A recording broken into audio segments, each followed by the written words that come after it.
നബിദിനാഘോഷം അനിസ്ലാമിക എന്ന് പറയുന്നു.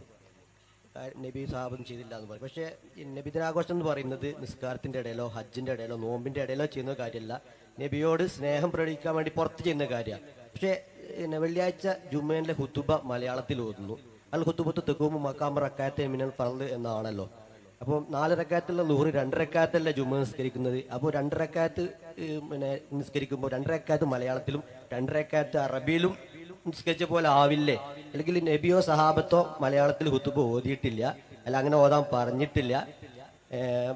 പിന്നെ അല്ലെങ്കിൽ അറിയുന്ന ഭാഷയിൽ, മറ്റുള്ളവർക്ക് അറിയുന്ന ഭാഷയിൽ ഓതാൻ പറഞ്ഞതായിട്ടുള്ള ഹദീസ് ഇല്ല എന്നാണ് എനിക്കറിയാം. ഞാൻ സാധാരണക്കാരനാണ് കേട്ടോ, നിങ്ങൾ പണ്ഡിതന്മാരാണ്. അപ്പോൾ ഞാൻ കേട്ടത് അങ്ങനെയാണ്, മനസ്സിലാക്കിയത് അങ്ങനെയാണ്. അപ്പോൾ അത് അനിസ്ലാമികമാവില്ലേ? ഈ വെള്ളിയാഴ്ച ഹുതുബ മലയാളത്തിൽ ഓതുന്നത് നബിയും സഹാബത്തും ചെയ്യാത്തൊരു കാര്യം ചെയ്യുമ്പോൾ അത് അനിസ്ലാമികമാവില്ലേ, ബിദഅത്താവില്ലേ? ശരി, നല്ല ചോദ്യം. ഇടയ്ക്ക് നമുക്കൊന്ന് ഒന്ന് റിലാക്സാവണം. നല്ലതാണ്. വെറും ചിഹ്നം ചെയ്താനാകുമ്പോഴേ കുറച്ച് ഇൻസൾട്ടും വേണ്ടത്. അതിൽ ഒന്ന് സഹോദരൻ മനസ്സിലാക്കേണ്ടത്, അത് ഖുതുബത്ത് തഖൂമ മഖാമ റക്അത്തൈനി ഫർളി എന്നത് ഇല്ല, അത് ശരിയല്ല. ഖുതുബ 2 റക്അത്തിന് പകരമല്ല. അങ്ങനെയാണെങ്കിൽ 2 റക്അത്ത് പറഞ്ഞാട്ട് കഴിഞ്ഞിട്ട് 2 റക്അത്ത് കൈക്കോട്ട് എന്ന് പറയേണ്ടി വരും. ഖതീബ് അങ്ങനെയാണല്ലോ, ഖതീബ് ഇമ്പമ കേട്ട് കൈക്കോട്ടാക്കുന്നത്. അപ്പൊ 2 റക്അത്ത് പറഞ്ഞാട്ട് കഴിക്കുക, ബാക്കി 2 റക്അത്ത് കൈക്കോട്ട് എന്ന് നമ്മൾ പറയേണ്ടി വരും. അതേപോലെ ഖുതുബ കേൾക്കാൻ ഇരിക്കുമ്പോൾ നമുക്ക് ഒതു നിർബന്ധമില്ല, നിസ്കരിക്കുമ്പോൾ ഒതു നിർബന്ധമുണ്ട്. പിന്നെ നിസ്കാരം റബ്ബിനോടുള്ള സംഭാഷണമാണ്. ഖുതുബ ഇബാദല്ലാഹ് ഇത്തഖുല്ലാഹ്, അടിമയോടുള്ള സംസാരമാണ്. അപ്പോൾ ഒരിക്കലും ഖുതുബ 2 റക്അത്തിന് പകരമല്ല. 4 റക്അത്തുള്ള ളുഹ്ർ 2 ആക്കി മാറ്റി ബാക്കി 2 ഖുതുബ ആക്കിയതുമല്ല. ഇനി 4ാമത് അങ്ങനെയാണെങ്കിൽ ആ ഖുതുബ കിട്ടാത്തൊരാൾക്ക് ജുമാ ശരിയാവോ? അവിടെ ഇഖാമത്ത് കൊടുക്കാൻ നേരത്തെ വന്നത്, 2ാമത്തെ ഖുതുബ എടുക്കുമ്പോഴേ വന്നത്, അവന് ജുമാ ശരിയാകുമോ? 2 റക്അത്ത് പോയില്ലേ, ബാക്കി 2 മാത്രം കാര്യം ഉണ്ടാവില്ലല്ലോ. അപ്പൊ ജുമുഅ എന്നത് സ്വതന്ത്രമായ നിസ്കാരമാണ്, അത് 2 റക്അത്താണ്. അത് 4 ചുരുക്കി 2 ആക്കിയതല്ല. സ്വതന്ത്രമായി വെള്ളിയാഴ്ച ളുഹ്ർ ഇല്ല, വെള്ളിയാഴ്ച ജുമുഅ ആണുള്ളത്. അവിടെ അത് സ്വതന്ത്രമായ നിസ്കാരമാണ്, അത് ഖുതുബക്ക് പകരമല്ല. ഇനി അല്ലാഹുവിന്റെ റസൂൽ മലയാളത്തിൽ ഖുതുബ നടത്തിയിട്ടുണ്ടോ? ഇല്ല. നബി മലയാളത്തിൽ വാഴൊന്നും പറഞ്ഞിട്ടില്ല. നബി മലയാളത്തിൽ കച്ചവടം ചെയ്തിട്ടില്ല. നബി മലയാളത്തിൽ ഭാര്യമാരോട് വർത്തമാനം പറഞ്ഞിട്ടില്ല. നബി അതെല്ലാം ചെയ്തത് അറബിയിലാണ്. ഇതെല്ലാം അറബിയിൽ ചെയ്യുകയും മിമ്പർ മക്കരി മലയാളം പറയുകയും ചെയ്തിരുന്നുവെങ്കിൽ നമുക്ക് ഇതെല്ലാം മലയാളത്തിൽ ചെയ്യുകയും മിമ്പർ മക്കരി അറബി പറയുകയും ചെയ്യാമായിരുന്നു. നബിന്റെ എല്ലാ വർത്താനവും അറബിയിൽ, എല്ലാ സംസാരവും അറബിയിൽ, കച്ചവടം ഏർപ്പാടൊക്കെ അറബിയിൽ, മിമ്പർ മക്കരി നബി ആർക്ക് മനസ്സിലാവാത്ത മലയാളത്തിൽ പറഞ്ഞു എന്നുണ്ടെങ്കിൽ നമുക്ക് കച്ചവടം ഇടപാടും ബിസിനസ്സും അതേപോലെ വഴതും പ്രസംഗം മറുപടിയൊക്കെ അറബി മലയാളത്തിൽ പറയുകയും മിമ്പർ മക്കരി ആർക്ക് മനസ്സിലാവാത്ത അറബി പറയുകയും ചെയ്യാമായിരുന്നു. അതുണ്ടായിട്ടില്ല. അവിടെ ഭാഷയല്ല പ്രധാനമായി പഠിപ്പിച്ചത്. നബി തങ്ങളുടെ ഖുതുബയെ പറ്റി ഇമാം മുസ്ലിം ഉദ്ധരിക്കുന്ന ഹദീസിൽ കാണാം, കാന നബി സ്വല്ലല്ലാഹു അലൈഹി വസല്ലം ഖുതുബതാനി യജ്ലിസു ബൈനഹുമാ യഖറഉൽ ഖുർആന വയുദക്കിറുൻ നാസ്. അല്ലാഹുവിന്റെ റസൂലിന് 2 ഖുതുബയാണ് ഉണ്ടായിരുന്നത്. യജ്ലിസു ബൈനഹുമാ, ആ 2 ഖുതുബക്കിടയിൽ നബി ഇരിക്കും. യഖറഉൽ ഖുർആന, നബി ഖുർആൻ ഓതും. വയുദക്കിറുൻ നാസ്, ജനങ്ങളെ ഉത്ബോധിപ്പിക്കും. അതാണ് നബിയുടെ ഖുതുബ. ഖുർആൻ ഓതി ജനങ്ങളെ ഉത്ബോധിപ്പിക്കും. അപ്പൊ അതാണ് ഖുതുബയിൽ നടക്കേണ്ടത്. ഖുർആൻ ഓതി ജനങ്ങളെ ഉത്ബോധിപ്പിക്കൽ, ഭാഷയല്ല പ്രധാനം.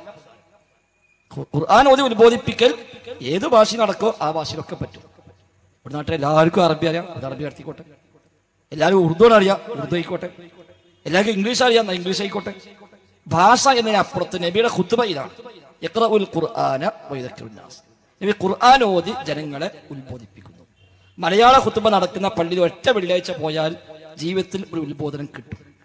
അറബിയുള്ള ജുമുഅയിൽ 50 കൊല്ലം പങ്കെടുത്താലും ഖതീബിന് പോലും പ്രത്യേകിച്ച് ഉത്ബോധനം എന്ന് സ്വയം സിദ്ധിക്കുന്നില്ല. എന്താ ഈ പറഞ്ഞതെന്ന് ഖതീബിനും അറിയില്ല, കേട്ടവർക്കും അറിയാം. അപ്പൊ അവിടെ ആ ഖുതുബ നടക്കുന്നില്ല. ഈ നമ്മുടെ നാട്ടിൽ ഭാഷയുടെ മഹത്വം എല്ലാവരും പറയും. അങ്ങനെയാണെങ്കിൽ നബിതങ്ങൾ നടത്തിയ ഖുതുബ അങ്ങനെ തന്നെ ഇവിടെ എടുത്ത് ഓതുകയാണ് വേണ്ടത്. അതിനു പകരം 100-300 കൊല്ലം കഴിഞ്ഞ് ഈജിപ്തിൽ ജീവിച്ച ഇബ്നു നുബാത്തത്തുൽ മിസ്രി എന്ന് പറയുന്ന ഒരു ഈജിപ്ഷ്യൻ പണ്ഡിതൻ 1 കൊല്ലം നടത്തിയ ഖുതുബകൾ അത് ക്രോഡീകരിച്ച് പുസ്തകമാക്കി, ആ പുസ്തകമാണ് EK സുന്നി പള്ളികളിലൊക്കെ വായിക്കുന്നത്. AP സുന്നി പള്ളിയിലാണെങ്കിൽ നെല്ലിക്കുത്ത് ഇസ്മായിൽ മുസ്ലിയാർ അത് കൈവച്ച് എഡിറ്റ് ചെയ്ത് കൊണ്ടുവന്ന ഖുതുബത്തുൻ നെല്ലിക്കുത്തിയ എന്ന് പറയുന്ന ഖുതുബയാണ് AP സുന്നി പള്ളിയിൽ വായിക്കുന്നത്.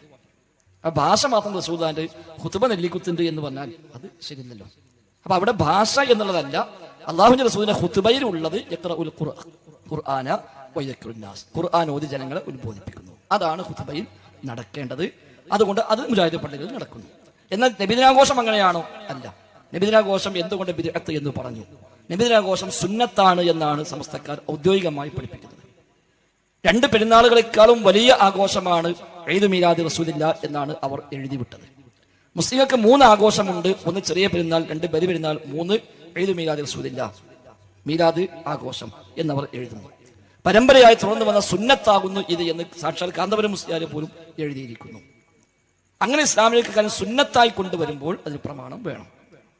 അതല്ല റസൂലിനെ സ്നേഹിക്കുന്നു, ആർക്കും പ്രശ്നമില്ല. ഒരാൾ അല്ലാഹുവിന്റെ റസൂലിനെ സ്നേഹിച്ചു, അത് ബിദഅത്തല്ല. എന്നാൽ റബീഉൽ 12 ആഘോഷിക്കൽ ബലി പെരുന്നാളിനേക്കാളും വലിയ ആഘോഷമാണ് എന്ന് പറയുമ്പോൾ ബലി പെരുന്നാളും ചെറിയ പെരുന്നാളിനും തെളിവുള്ളതുപോലെ ഇതിനും തെളിവുണ്ടാകണം. അതില്ലാതാകുമ്പോൾ മതത്തിലേക്ക് പുതിയതായി കടത്തിക്കൂട്ടലായി മാറി അത് ബിദഅത്താണ് എന്നാണ് പഠിപ്പിച്ചത്. എന്നാൽ ഖുത്ബയിൽ നബിയുടെ ഖുത്ബ ഇതാണ്, ഖുർആൻ ഓതി ജനങ്ങളെ ഉത്ബോധിപ്പിക്കുക, അതാണ് ഖുത്ബയിൽ നടക്കേണ്ടത്. ആ ഹദീസിൽ നിന്നാണ് ഷാഫി മദ്ഹബിൽ പോലും ഖുത്ബയിൽ വഅദ് ഷർത്താണ് എന്ന് പഠിപ്പിച്ചത്.